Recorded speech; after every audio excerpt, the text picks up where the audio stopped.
Deuteronomy chapter 4. Moses urges Israel to obey. And now, Israel, listen carefully to these decrees and regulations that I am about to teach you. Obey them so that you may live, so you may enter and occupy the land that the Lord, the God of your ancestors, is giving you. Do not add to or subtract from these commands I am giving you. Just obey the commands of the Lord your God that I am giving you. You saw for yourself what the Lord did to you at Baal Peor. There the Lord your God destroyed everyone who had worshipped Baal, the god of Peor. But all of you who were faithful to the Lord your God are still alive today, every one of you. Look, I now teach you these decrees and regulations just as the Lord my God commanded me, so that you may obey them in the land you are about to enter and occupy. Obey them completely, and you will display your wisdom and intelligence among the surrounding nations. When they hear all these decrees, they will exclaim, "How wise and prudent are the people of this great nation!" For what great nation has a God as near to them as the Lord our God is near to us whenever we call on him? And what great nation has decrees and regulations as righteous and fair as this body of instructions that I am giving you today? But watch out. Be careful never to forget what you yourself have seen. Do not let these memories escape from your mind as long as you live, and be sure to pass them on to your children and grandchildren. Never forget the day when you stood before the Lord your God at Mount Sinai, where he told me, "Summon the people before me, and I will personally instruct them.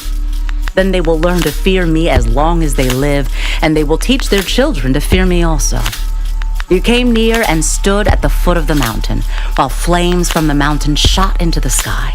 The mountain was shrouded in black clouds and deep darkness, and the Lord spoke to you from the heart of the fire. You heard the sound of his words, but didn't see his form. There was only a voice. He proclaimed his covenant, the 10 Commandments, which he commanded you to keep, and which he wrote on 2 stone tablets. It was at that time that the Lord commanded me to teach you his decrees and regulations, so you would obey them in the land you are about to enter and occupy. A warning against idolatry. But be very careful. You did not see the Lord's form on the day he spoke to you from the heart of the fire at Mount Sinai. So do not corrupt yourselves by making an idol in any form, whether of a man or a woman, an animal on the ground, a bird in the sky, a small animal that scurries along the ground, or a fish in the deepest sea. And when you look up into the sky and see the sun, moon, and stars, all the forces of heaven, don't be seduced into worshiping them. The Lord your God gave them to all the peoples of the earth. Remember that the Lord rescued you from the iron smelting furnace of Egypt in order to make you his very own people and his special possession, which is what you are today. But the Lord was angry with me because of you. He vowed that I would not cross the Jordan River into the good land the Lord your God is giving you as your special possession. You will cross the Jordan to occupy the land, but I will not. Instead, I will die here on the east side of the river. So be careful not to break the covenant the Lord your God has made with you. Do not make idols of any shape or form, for the Lord your God has forbidden this. The Lord your God is a devouring fire. He is a jealous God. In the future, when you have children and grandchildren and have lived in the land a long time, do not corrupt yourselves by making idols of any kind. This is evil in the sight of the Lord your God and will arouse his anger. Today I call on heaven and earth as witnesses against you. If you break my covenant, you will quickly disappear from the land you are crossing the Jordan to occupy. You will live there only a short time, then you will be utterly destroyed. For the Lord will scatter you among the nations, where only a few of you will survive. There, in a foreign land, you will worship idols made from wood and stone, gods that neither see nor hear nor eat nor smell. But from there, you will search again for the Lord your God, and if you search for him with all your heart and soul, you will find him. In the distant future, when you are suffering all these things, you will finally return to the Lord your God and listen to what he tells you. For the Lord your God is a merciful God. He will not abandon you or destroy you or forget the solemn covenant he made with your ancestors. There is only one God. Now search all of history from the time God created people on the earth until now, and search from one end of the heavens to the other. Has anything as great as this ever been seen or heard before? Has any nation ever heard the voice of God speaking from fire as you did and survived? Has any other God dared to take a nation for himself out of another nation by means of trials, miraculous signs, wonders, war, a strong hand, a powerful arm, and terrifying acts? Yet that is what the Lord your God did for you in Egypt right before your eyes. He showed you these things so you would know that the Lord is God and there is no other. He let you hear his voice from heaven so he could instruct you. He let you see his great fire here on earth so he could speak to you from it. Because he loved your ancestors, he chose to bless their descendants, and he personally brought you out of Egypt with a great display of power.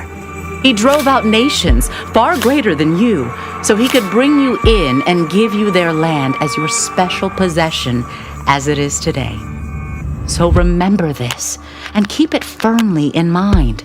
The Lord is God both in heaven and on earth, and there is no other. If you obey all the decrees and commands I am giving you today, all will be well with you and your children.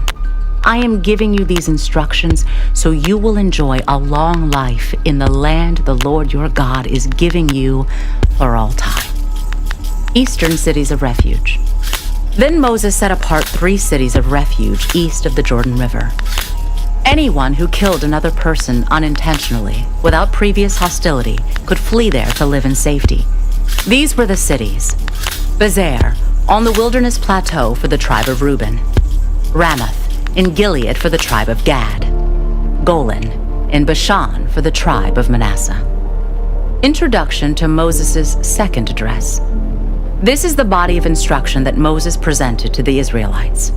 These are the laws, decrees, and regulations that Moses gave to the people of Israel when they left Egypt and as they camped in the valley near Beth Peor, east of the Jordan River.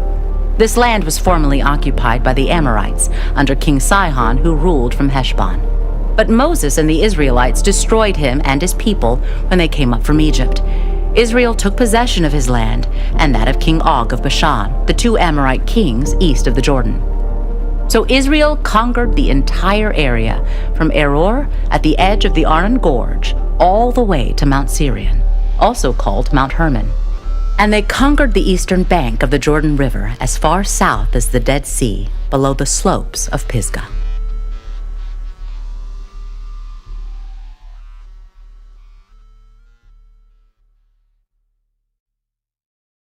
Chapter 21. Epilogue. Jesus appears to 7 disciples. Later, Jesus appeared again to the disciples beside the Sea of Galilee. This is how it happened. Several of the disciples were there: Simon Peter, Thomas, nicknamed the Twin, Nathanael from Cana in Galilee, the sons of Zebedee, and 2 other disciples. Simon Peter said, "I'm going fishing." "We'll come too," they all said. So they went out into the boat, but they caught nothing all night. At dawn, Jesus was standing on the beach, but the disciples couldn't see who he was. He called out, "Fellows, have you caught any fish?" "No," they replied. Then he said, "Throw out your net on the right-hand side of the boat, and you'll get some." So they did, and they couldn't haul in the net because there were so many fish in it. Then the disciple Jesus loved said to Peter, "It's the Lord." When Simon Peter heard that it was the Lord, he put on his tunic, for he had stripped for work, jumped into the water, and headed to shore. The others stayed with the boat and pulled the loaded net to the shore, for they were only about 100 yards from shore. When they got there, they found breakfast waiting for them: fish cooking over a charcoal fire and some bread. "Bring some of the fish you just caught," Jesus said. So Simon Peter went aboard and dragged the net to the shore. There were 153 large fish, and yet the net hadn't torn. "Now, come and have some breakfast," Jesus said. None of the disciples dared to ask him, "Who are you?" They knew it was the Lord. Then Jesus served them the bread and the fish. This was the 3rd time Jesus had appeared to his disciples since he had been raised from the dead. After breakfast, Jesus asked Simon Peter, "Simon, son of John, do you love me more than these? Yes, Lord. Peter replied. You know I love you. Then feed my lambs. Jesus told him. Jesus repeated the question. Simon, son of John, do you love me? Yes, Lord. Peter said. You know I love you. Then take care of my sheep. Jesus said. A third time he asked him. Simon, son of John, do you love me? Peter was hurt that Jesus asked the question a third time. He said, Lord, you know everything. You know that I love you. Jesus said, Then feed my sheep. I tell you the truth. When you were young, you were able to do as you liked. You dressed yourself and went wherever you wanted to go. But when you are old, you will stretch out your hands, and others will dress you and take you where you don't want to go. Jesus said this to let him know by what kind of death he would glorify God. Then Jesus told him, Follow me. Peter turned around and saw behind them the disciple Jesus loved, the one who had leaned over to Jesus during the supper and asked, Lord, who will betray you? Peter asked Jesus, What about him, Lord? Jesus replied, If I want him to remain alive until I return, what is that to you? As for you, follow me. So the rumor spread among the community of believers that this disciple wouldn't die. But that isn't what Jesus said at all. He only said, If I want him to remain alive until I return, what is that to you? This disciple is the one who testifies to these events and has recorded them here. And we know that his account of these things is accurate. Jesus also did many other things. If they were all written down, I suppose the whole world could not contain the books that will be written.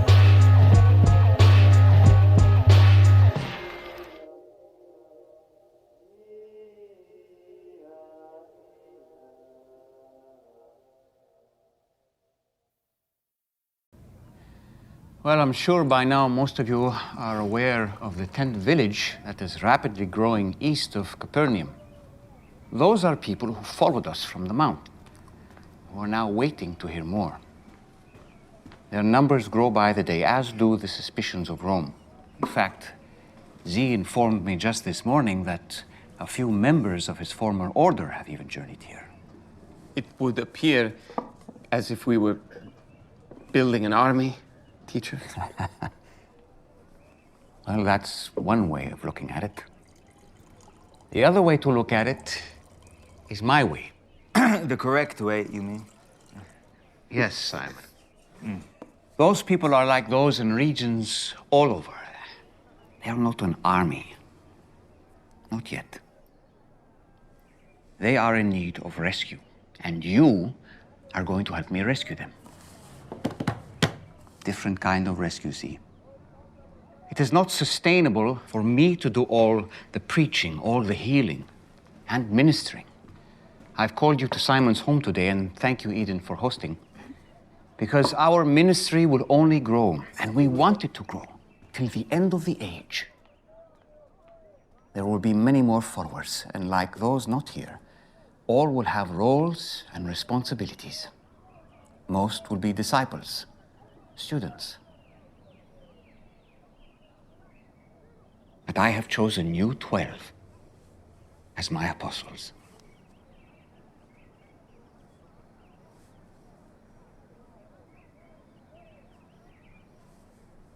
You're sending us? An apostle is the same as a messenger, one who... I know what it means, Matthew. That's why I'm asking. You are my leaders. And for this mission I have for you, it's best that you spread out and not be concentrated in one place. I don't understand. I'm going to go home to Nazareth for a time, and while I'm there, I'm sending you out in every direction, 2 by 2, specifically to our people only. Every direction, Rabbi? Yes, but not to the Gentiles. Not yet. That will come in time. But to the lost sheep of the house of Israel, just as Joshua led the 12 tribes to take the promised land. You will proclaim as you go, the kingdom of heaven is at hand. And while you are on this mission, you will heal the sick and the lame by anointing them with oil. You will cast out demons. You will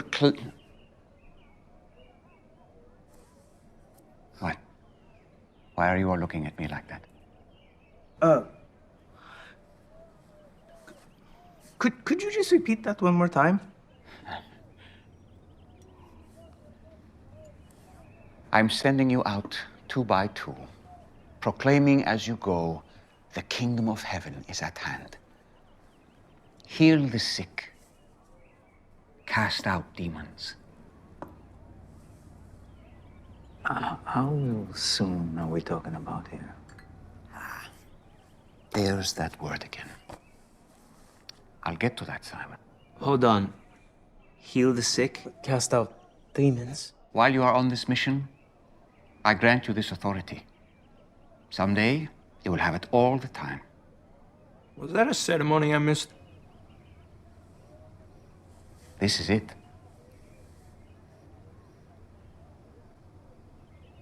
Don't feel any different? I don't need you to feel anything to do great things. With all due respect, Rabbi, we've only just begun as students. We're not nearly qualified enough. Why would you need us for this work? He doesn't need us. He wants us. Thank you, Steve. Very good. John, if I needed religious leaders or qualified students for my ministry, I wouldn't have chosen... Well, you get the point. Can we get back to the part about healing the sick for 1 second? You will take nothing for your journey except the staff. No bread, no bag, no money. Not even Salome's food. Wear sandals and do not bring an extra tunic. We can't even bring a change of clothes? Even the wandering cynic philosophers carry a second tunic. Yes, they do. And I'd like to distinguish you from the cynics. They also carry beggars' bags for people to put gold and silver coins into. And you will not do that. You received without paying. Now give without pay. Whatever town or village you enter, find out who is worthy in it and stay there until you depart. And if anyone should not receive you or listen to your words, shake the dust off your feet as you leave that house or town. Do not waste your time. You said if anyone will not listen to our words. What words exactly? What are we supposed to teach? Anything you've ever heard from me. I've only ever heard the one sermon. You heard the best one, anyway. I mean, don't get me wrong, they're all so good. That message was not just for the thousands that were there. It was for all who will hear it, from now until the end of the age. How will they know it, you ask? Good question. Thanks for asking. You will tell them. And the places you will go are places I will soon go. So you are preparing the way for my arrival and helping ensure that more people are ready to hear the good news. The miracles you'll perform on God's authority will prove my ministry. Suppose we hit a bad streak and several towns in a row reject us, maybe for days. How are we to eat? What if it gets bad? Like it has with John?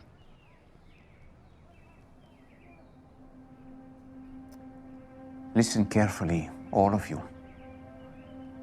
Do not fear those who kill the body but cannot kill the soul. So, you're saying we could die?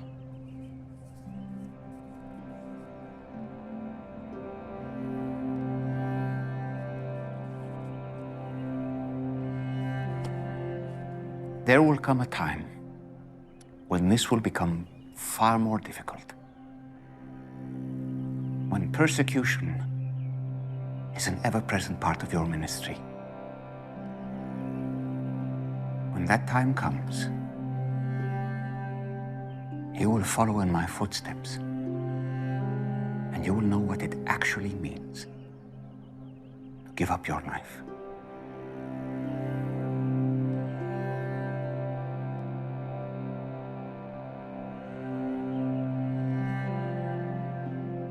I have more to teach you about that. In the meantime, this journey will not come to that. Rabbi, I have a concern. You said you're sending us out 2 by 2. Yes, the women will stay here in Capernaum. They will help support the ministry financially. They will also minister to the tent city outside the city walls. And Zebedee will be responsible for their safety. Matthew has also selflessly donated the use of his previous home, which will serve as the new place for them to stay. I still can't understand this. You want us to go out there. No defenses. No food. No shelter. Just go out into strange land. He said not to be afraid. Fear is not a thing you just stop, Andrew. I'm going with Z then. I may be the most at risk of all of us. Great. Whatever happened to trust? Everybody calm down. If you have a real question, ask it one at a time. I have a question. That was fast. More of a concern, actually. I know I'm new, but Rabbi, I'd like to return to what you were saying about not bringing food or clothes and relying on those we minister to. Forgive me, but we cannot rely on everyone equally. I've developed some ideas on ways we can generate income to sustain our ministry in a reliable way. I appreciate that, Judas. I do. But for this journey at least, I want you to learn what it means to fully rely on your Father in heaven, as well as those around you and those whom you serve. And for food, Big James, and for your life, John, this is what it means to follow and to lead. Teacher, even if not for this journey, now would be a good time to assign someone to manage the few resources we do have, or anything we do bring back. You have someone in mind? I nominate Matthew. He's obviously the most experienced of any of us. Believe it or not, I agree that would be prudent. I'm sorry, I'm not comfortable dealing with money again. I formally decline. Simple no would have been fine. Then no. I nominate Judas. His experience would suit us better.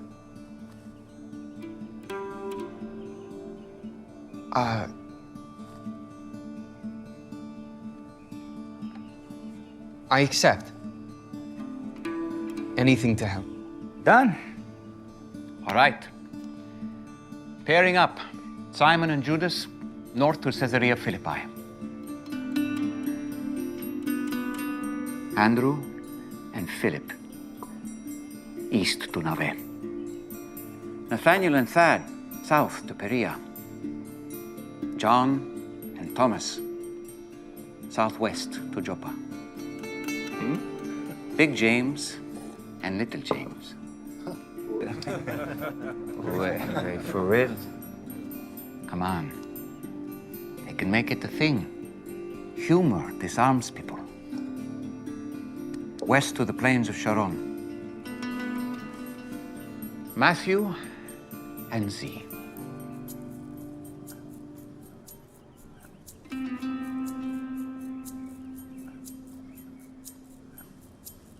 What? Rabbi, you sure about that? Is that a thing? You know. All the way down to Jericho. I know it's near Samaria. You'll be fine. Z, everyone is reacting to the notion of you traveling with a tax collector. What? We have not told you about Matthew's former occupation. He's a tax collector? He's no more a tax collector than you are a zealot. Listen to me. None of you is what you were. Remember that, all of you. And Z, you and Matthew will be able to remember that better than anyone else. I am confident that the two of you will do and say great things because of your pasts.